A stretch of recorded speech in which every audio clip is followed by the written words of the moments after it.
Good morning, you are watching Newsi 24/7. Today's headlines are: NSA warns abandoning Afghanistan will be a mistake. He was delivering his keynote address at an international webinar organized by the Center for Aerospace & Security Studies, CAS, Islamabad on future of Afghanistan and regional stability, challenges, opportunities & way forward, said a media release. Dr. Mueed Yusuf said that the world needs to constructively engage Afghan Taliban in order to prevent governance collapse and avert another refugee crisis. He said Pakistan was coordinating with the world to have a stable and peaceful Afghanistan. Dr. Yusuf said that after the Soviet-Afghan Mujahideen conflict in Afghanistan, the Western world committed catastrophic mistakes, including abandoning Afghanistan and sanctioning its most allied of allies, and Pakistan was the only country which bore the brunt of abandonment of Afghanistan and the subsequent war on terror. Dr. Long Xingchun, President Chengdu Institute of World Affairs of China, said that neighboring countries have to play the leading role in rebuilding Afghanistan, and Pakistan is the most important country in this regard. He said that CPEC should be extended to Afghanistan, and Gwadar Port can play a big role in strengthening Afghan economy. Russian geopolitical expert Leonid Savin said that the recent takeover by Afghan Taliban has changed the regional political dynamics, and this will have an impact on global politics.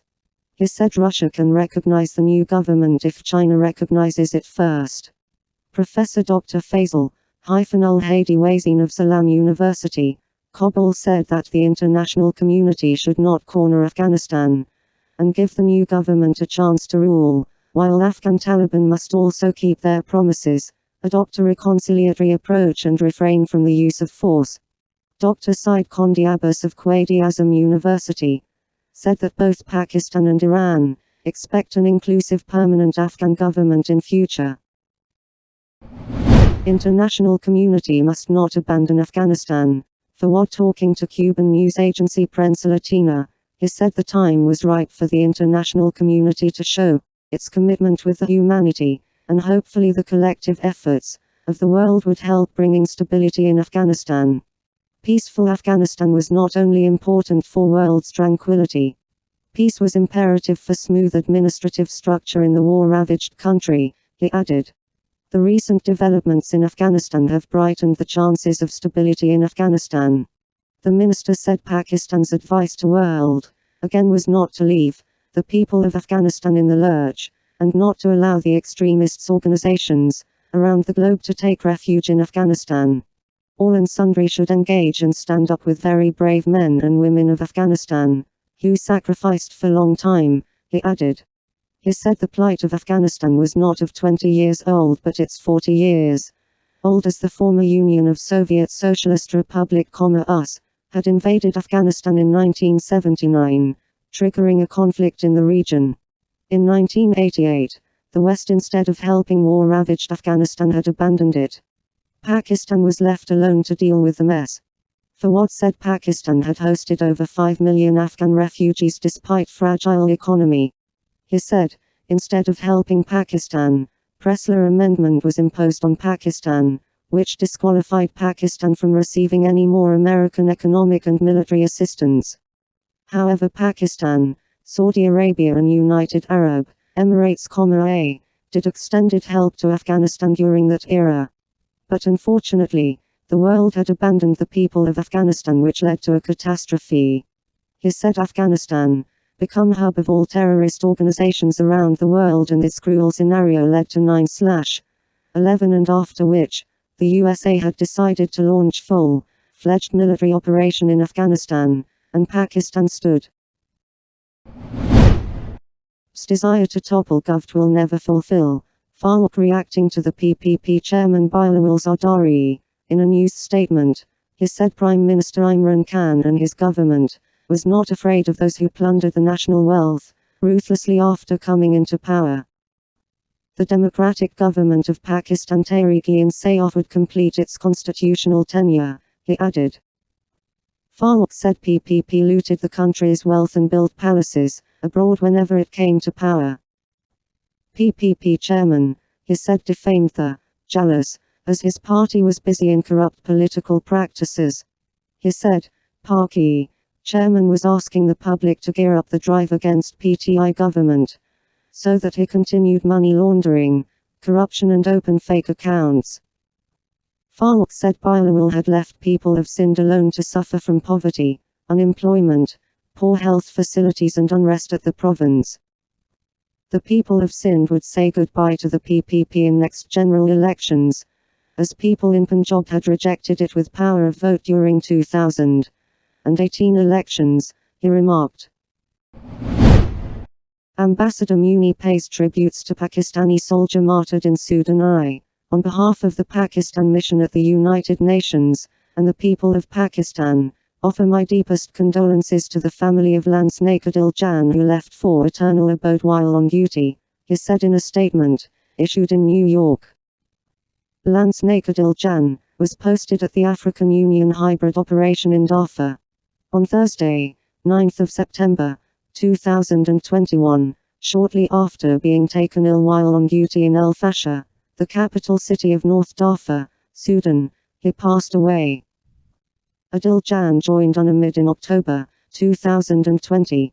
In March 2021, together with his unit, he was moved to El Fasher to form part of the United Nations Guard Unit, UNGU, where he served until his untimely demise. Ambassador Akram said, Adil Jan will be fondly remembered by colleagues and friends as a dedicated, highly knowledgeable and professional member of the Pakistan's formed police unit and UNGU.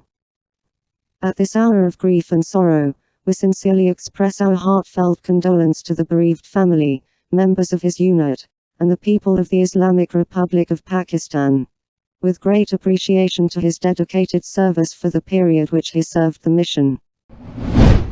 Pakistani goods have strong competitive force at Kexpo. Ambassador Haq Pakistan has already opened the market of China and ASEAN. These years, Pakistan's exports have recorded a new volume. Exports to China are showing great momentum as well, and we hope that by the end of this year, we will have a new breakthrough, he said in an interview with China Economic Net. Sen. Pakistan is one of the few countries which have a complete ecosystem of textile, from weaving to dyeing, making garments and clothes. Textile is our strongest sector, so you can see the products from home textile to ladies' clothes are all showcased here, Ambassador Haq said while referring to Pakistani stalls set up at the expo. He said that the food sector in Pakistan is very important. Pakistan is one of the largest leading countries in production of wheat, rice, sugarcane, cotton as essential raw materials, which have made it one of the most competitive countries in the region. Now, the government is focusing towards industrialization to do value addition for these products. Ambassador Haq said that the competitive commodity of Pakistan is milk products and added, we are the fourth largest country as equal to China in milk production. Now we are focusing on also bringing a revolution in the dairy sector by doing value addition such as making cheese, yogurt and other products, then exporting to ASEAN, China, and even the whole region. He also mentioned sports products as his favorite Pakistani goods, and he is proud that Pakistan is the largest producer of footballs in the world, and most world-class tournaments have assigned Pakistani football as their official football. Not only football, but we also make other sports goods like boxing gloves, motorcycle gloves, and so on, he added. Pakistan hails UN Chief's new report featuring enhanced multilateralism. It is quite clear that we need to look at mobilizing international solidarity, both at the national, and particularly at the international level as we witness vaccine apartheid, Ambassador Munir Akram said at a meeting of the General Assembly where the report was launched on Friday. The report, the Common Agenda, sets out a bold plan for how the global community must tackle the climate crisis and loss of biodiversity, pandemics, inequality and other existential crises facing the world. It reflects upon the solutions needed to lift the world away from divisiveness and fragmentation, and build upon lessons learned from recent crises, including COVID-19. I would like to welcome the report that Secretary General has submitted to us, the Common Agenda, and his eloquent presentation of the report this morning, the Pakistani envoy said, "We must look to the future as the report and the Secretary General have advocated, but we also need to hold on to the past, to the principles of the Charter, to the Sustainable Development Goals, as the blueprint for development and for many of the commitments that have been made, and which we hope will be fulfilled, and not be lost in new processes." The report, he added, presents a rich field of ideas and proposals for new summits and new processes. "We need to see what action we can derive from the processes," Ambassador Akram said, adding, "What are the actual steps that are needed in concrete terms, in order to deal with the crisis of today and the challenges of tomorrow?"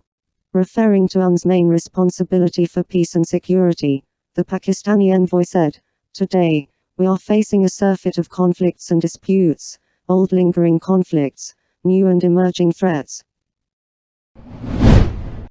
Gov taking steps to resolve problems of business community." Usman Dar talking to the business community at a dinner hosted by him last night. He said the government was taking effective steps for the development of industry and strengthening the national economy by taking business community into confidence. He said that local exporters were playing a significant role in strengthening the national economy. The SAPM said that strong industrial base was vital for boosting and increasing the national exports, adding that all impediments in the way of exports promotion would be removed. He said the Saltcoat exporters had written a golden history by establishing 2 mega projects including Saltcoat International Airport Limited, SEAL, and own private airline namely Asia Airline on self-help basis. He urged the exporters to establish Saltcoat Business Council, with a specific agenda on how to increase Saltcoat exports from $2.5 billion to $5 billion. Dar said that sewerage, water supply, solid waste management, traffic management and upgrading of parks projects worth $17 billion were underway, which would provide advanced municipal facilities to the people of Saltcoat after their completion. All the development schemes would be completed within stipulated period, he added. He said that all the development schemes in Saltcoat would be named after those who were paying maximum taxes. He said that Kashmir Road underpass had been approved, and the work would soon be started. The University of Applied Engineering and Emerging Technologies was going to be built at a cost of $16 billion, he said. The SAPM said that a special economic zone, SEZ, was going to be set up over thousands of acres in Saltcoat. He said that a modern hospital consists of 1,000 beds would be built at a cost of $6 billion in Saltcoat. PCB launches online merchandise program. The online store will be a one-stop shop for the cricket fans in and outside Pakistan, where they will be able to purchase customized merchandise, Pakistan national sides, training and travel gear, fan wear, collector's edition merchandise and hardware accessories, with items being regularly added. With the launch of program, the PCB will also be introducing the first in its Legacy series line of merchandise items. The identity of the Legacy item will be revealed on 14th of September, and is sure to be a pleasant surprise to Pakistani cricket fans the world over. With ease of access to fans, forming the core of the merchandise program's philosophy, the PCB will provide shipment across the world, helping the fans to world passion. The fans in Pakistan will get their purchased items delivered at their doorsteps free of cost. Chief Operating Officer Salman Nasha said here, the Pakistan Cricket Board is proud to launch its official merchandise store, which will provide another avenue to the fans to connect with Pakistan cricket. It is a dream of every fan to be able to get hold of their team's authentic apparel, and this online store will help fulfill it. As Pakistan enjoys a rich cricketing history, and its legacy is deeply imprinted on the game, we will be launching the online store with the PCB Legacy series. Over time, the PCB will continue to add more offerings for the fans to ensure their visits to our online store become a habit. With this launch, we are hopeful that the PCB will be able to introduce a subculture of authentic merchandise buying in the country, through which the passionate Pakistan fans will be able to show support for their team. Thanks for watching Newsi 24/7. For more news, visit our website on www.newsi247.tv, or follow us on Twitter, YouTube and Facebook.